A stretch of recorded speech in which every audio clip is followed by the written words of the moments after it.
भागलपुर में छात्रा से रेप के मामले में सजा से बचने के लिए अपनी ही मौत की झूठी कहानी रचने वाले शिक्षक नीरज मोदी ने सरेंडर कर दिया। नीरज मोदी ने सोमवार को विशेष पॉक्सो कोर्ट पहुंचकर सरेंडर किया, जिसके बाद कोर्ट ने शिक्षक को न्यायिक हिरासत में भेज दिया। नीरज मोदी सरेंडर करने कोर्ट में छिपकर पहुंचा था। बताया गया कि उसने सजा से बचने के लिए अपनी मौत की झूठी कहानी गढ़ी थी। अंतिम संस्कार तक का नाटक किया था, जिसकी फोटोग्राफी कराई और पिता के माध्यम से पॉक्सो कोर्ट में प्रस्तुत कराया था, जिसके बाद वो भूमिगत हो गया था। मामला पीरपैंती के ईसीपुर बाराहाट का है। पुलिस ने नीरज मोदी को मृत मान लिया और कोर्ट में इसका शपथ पत्र मिलने पर केस बंद कर दिया गया था। मामले में नीरज के पिता ने उसका साथ दिया। पीड़िता की मां ने इसका पर्दाफाश किया। नीरज और उसके पिता की चालबाजी की जानकारी मिलने पर पीड़िता की मां ने पीरपैंती के वीडियो को अर्जी देकर उसके कार्यालय से गलत मृत्यु प्रमाण पत्र जारी करने की जानकारी दी। वीडियो ने जांच कराई, जिसमें फर्जी प्रमाण पत्र बनाने की बात सामने आई। 21 मई को वीडियो के निर्देश पर नीरज मोदी के पिता राजाराम मोदी पर धोखाधड़ी का मामला दर्ज किया गया और अवैध मृत्यु प्रमाण पत्र रद्द किया गया। इसके बाद पॉक्सो के विशेष न्यायाधीश लवकुश कुमार ने पूरे मामले की रिपोर्ट मांगी थी। कल जो आकर के नीरज मोदी आकर के सरेंडर किया, उसमें घटना क्या था कि धर्मेंद्र नाम का एक आदमी, वो इन्फॉर्मेंट था, वो आकर के सूचित किया कि मेरी लड़की के साथ जो है ज़बरदस्ती जो है बलात्कार किया नीरज मोदी जो है के खिलाफ जितना गवाही था सब हो गया था, सिर्फ एक डॉक्टर बाकी था। वो ऐसी परिस्थिति में जान गया कि हमको इस केस में सज़ा होने वाला है। वो एक जानबूझ करके एक अपने फादर को खड़ा करके एक ग्राम पंचायत से जो है बिहार सरकार के ग्राम पंचायत से मृत्यु प्रमाण पत्र जो जिंदा जलाता लाश सास का जितना चीज़ है, एक सर्टिफिकेट ला करके थाना में दिया। मृत्यु प्रमाण पत्र ला करके ये साबित कर दिया कि कोर्ट में देखिए नीरज मोदी जो है मर गया। नीरज मोदी जब मर जाने के बाद कोर्ट में आकर के नेचुरली उस केस को बंद कर दिया गया।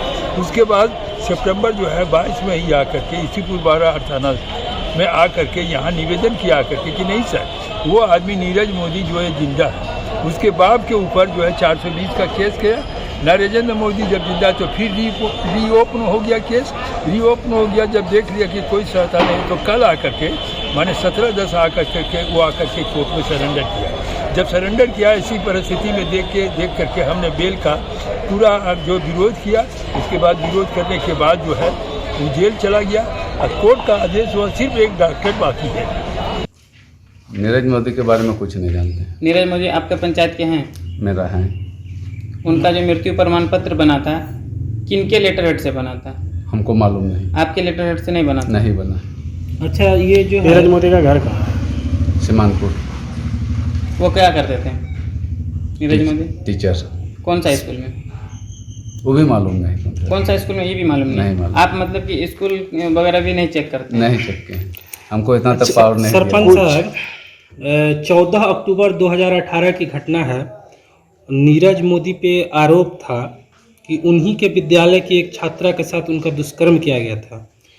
उसके पश्चात जो है उनका छात्रा की जो परिवार है वो न्यायालय गई, न्यायालय का दरवाज़ा खटखटाई पर एक मृत्यु प्रमाण पत्र जारी किया गया नीरज मोदी का, और बाकायदा 100 पे लेटा के और उनका फ़ोटो भी दिया गया। और यही नहीं, कहल गांव के कुछ लकड़ी का जो जलाया जाता दाह संस्कार होता है, उसमें लकड़ी का रसीद इन्वॉल्व किया गया, जिसके आधार पर न्यायालय जो है उसको जो है मृत्यु घोषित करके उस केस को बंद कर दिया गया। फिर कुछ समय बाद पता चला कि ना वो जिंदा है, और पीड़िता की जो माँ है उनके द्वारा जो है अर्जी दाखिल किया गया। भागलपुर की डीएवी स्कूल में पढ़ने वाले 9वीं कक्षा के छात्र सारांश श्रीवास्तव को स्कूल के एक टीचर अंसारी गुलाम रसूल के द्वारा सवाल का जवाब नहीं देने पर बेरहमी से पिटाई कर दी गई है। छड़ी से उसके दोनों हाथों पर 17 बार मारा गया है, जिससे उसके दोनों हाथों पर छड़ी के साफ तौर पर दाग नजर आ रहे हैं। छात्र का कहना है कि सर ने कुछ सवाल पूछे थे जिसका जवाब वो नहीं दे पाया, जिसको लेकर शिक्षक आग बबूला हो गया और उसकी जमकर पिटाई कर दी। छात्र का कहना है कि उसके साथ कई और छात्रों की पिटाई की गई थी। वहीं छात्र ने जब घटना की सूचना अपनी बहन को दी, तब बहन भाई को इलाज के लिए लेकर सदर अस्पताल पहुंची। बहन का कहना है कि बीएड पास किए हुए शिक्षकों को बताया जाता है कि आर्टिकल 17 आरटीआई के तहत शिक्षकों को बच्चों को नहीं पीटने की हिदायत दी गई है। इसके बावजूद भी शिक्षक ने पिटाई की है। इसके लिए पहले वह भाई का इलाज कराएगी और फिर थाने में मामला दर्ज कराकर आरोपी शिक्षक को कानून के अनुसार दंडित करने के लिए केस करेगी। अब क्यों मारा गया है तुम्हें और किसने मारा है? हमारे एसएस टीचर, ज्योग्राफी टीचर, उनका नाम अंसारी गुलाम रसूल है। तो उन्होंने क्लास में आज क्वेश्चन पूछ रहे थे वो, तो किसी सबसे वो क्वेश्चन पूछ रहे थे जिन लोगों ने जवाब नहीं दिया सबको मारा जा रहा था। तो मैंने जवाब नहीं दिया तो मेरे को क्लास में पहले मारा, 7 छड़ी मारा हाथ में, फिर क्लास के बाहर खड़ा कर दिया। फिर क्लास के बाहर फिर हम लोग 4-5 लड़के खड़े थे, तो उनको मुझे तो उन्होंने बाहर में भी बहुत मारा, 10 छड़ी मारा, बहुत मारा। फिर सब में बहुत बच्चे को उन्होंने मारा क्लास में।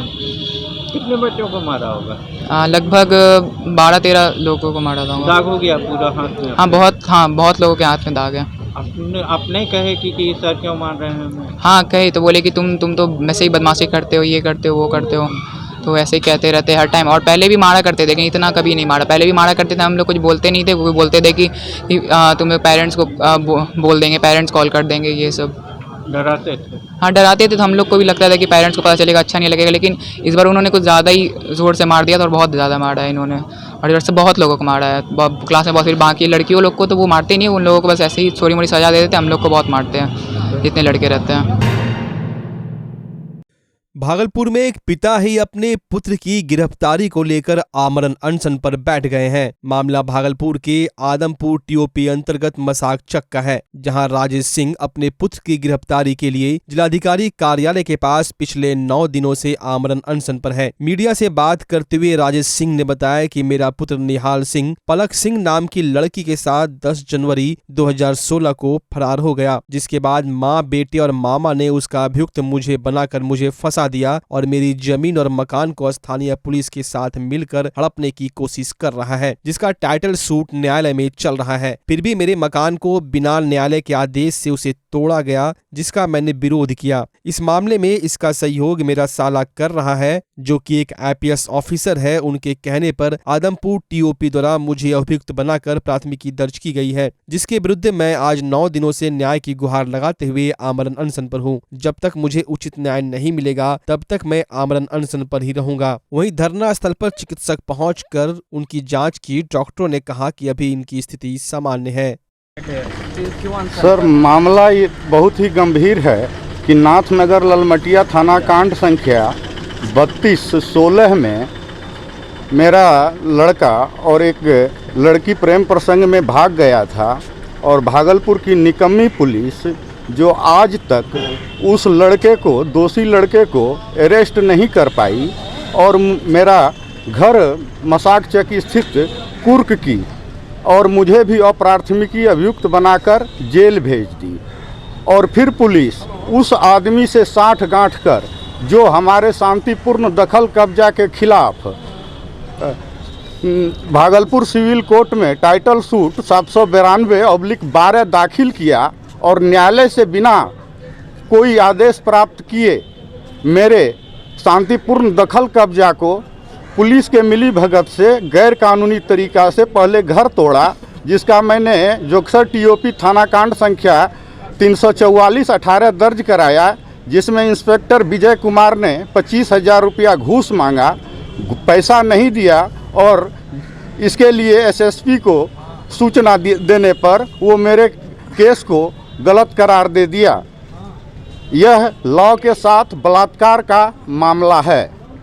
किस कानून के तहत मेरे कुर्क घर पर बिना न्यायिक आदेश प्राप्त किए गैर कानूनी तरीके से कब्जा किया जा रहा है, इसका प्रशासन के पास कोई जवाब नहीं, और मैं 9 दिनों से यहाँ अनिश्चितकालीन आमरण अनशन पर हूँ। प्रशासन कोई सुधि नहीं ले रहा, और मेरा एक साला IPS है, पांडे संतोष, IPS joint CP Calcutta police, traffic police, उसके प्रभाव में आकर पुलिस मेरे लड़के को फ्री छोड़ दी है घूमने के लिए, और मेरा कुर्क सामान आज भी आदमपुर TOP में जमा है, और मेरे घर पर पुलिस ही मिली भगत कर अवैध कब्जा करा रही है।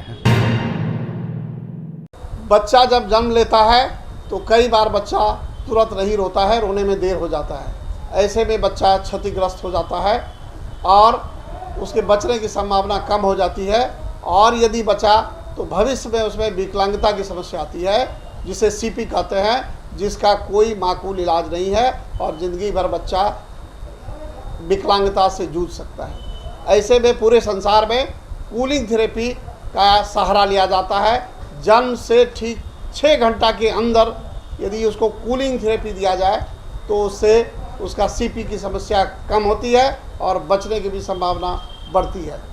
पहली बार बिहार झारखंड में आपके शहर के स्नेह नवजात शिशु बाल सेवा केंद्र में यह मशीन उपलब्ध है। कभी भी ऐसी बात हो कि बच्चा रोने में विलम्ब हो गया तो आप स्नेह नवजात शिशु बाल सेवा केंद्र में जरूर संपर्क करें।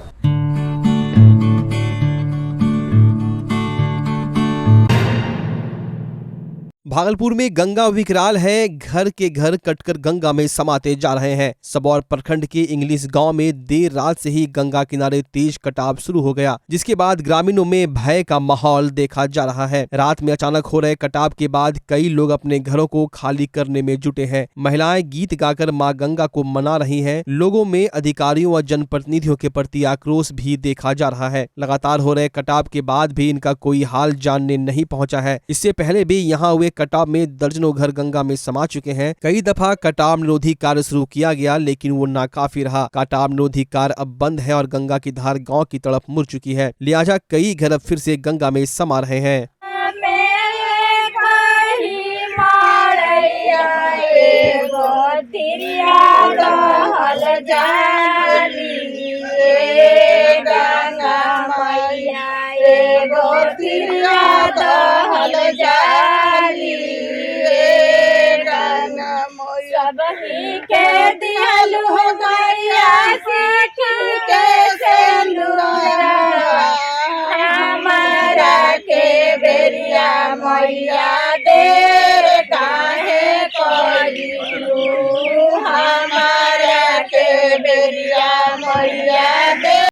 इंग्लिश गांव कट रहा है, हालत खराब है हम लोग। यहाँ पर कोई नहीं आ रहा है देखने के लिए। कब से कट रहा है? इंग्लिश गांव ये 2 महीना से एकदम पूरा कटंती एकदम कटाव काटे के तो हो रहा है। कितना घर कट गया लगभग? घर बहुत घर कट गया, किनारे में बहुत 40-50 घर कट गया। कट गया, 40-50 घर कट गया। रात में कैसे रहते हैं? रात में डर तो उधर रहते हैं, जाके बैठ के कोई डर से रहते हैं। रात में क्या करेंगे, किसी तरह अपना दिन काटते हैं। कोई अधिकारी प्रशासन नहीं आ रहा है। हम लोग के गांव कटा है, हम लोग कहाँ जाए के, कहाँ रहेंगे, क्या खाएंगे, बाल बच्चा खेत पथार कटिए गया, घरों कटा है। हम लोग कहाँ जाएंगे, किसी के द्वार जाएंगे? कोई हम लोग को देखने नहीं आता है, ना कोई हम लोग को सुनने आता है। हैं बताइए से हम लोग रो रहे हैं। राती से हम लोग रोते रोते हम लोग के परेशान है। अभी तक कोई प्रशासन नहीं आया, ना कोई आदमी आया, विधायक आया कोई नहीं। रात में हम लोग जाग के बैठ के बिहान किए हैं। हाँ, डर पे रात में हम लोग सोते नहीं हैं। हम लोग तो खाना खाए जैसे बैठे तैसे आए लगा तो हम लोग खाना वाना लेके थरिया उरिया भागे।